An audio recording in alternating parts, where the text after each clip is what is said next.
Are y'all ready to see some dumb shit? All right, Joseph, go ahead and flip the lid off.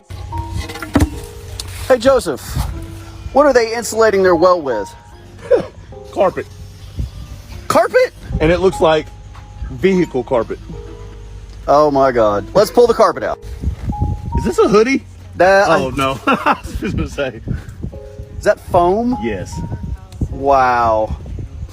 Every once in a while, people will tie a rope from the bottom of their pump to the top of the well so that if the wire breaks, they can pull the pump up. Remember, this assembly weighs hundreds of pounds.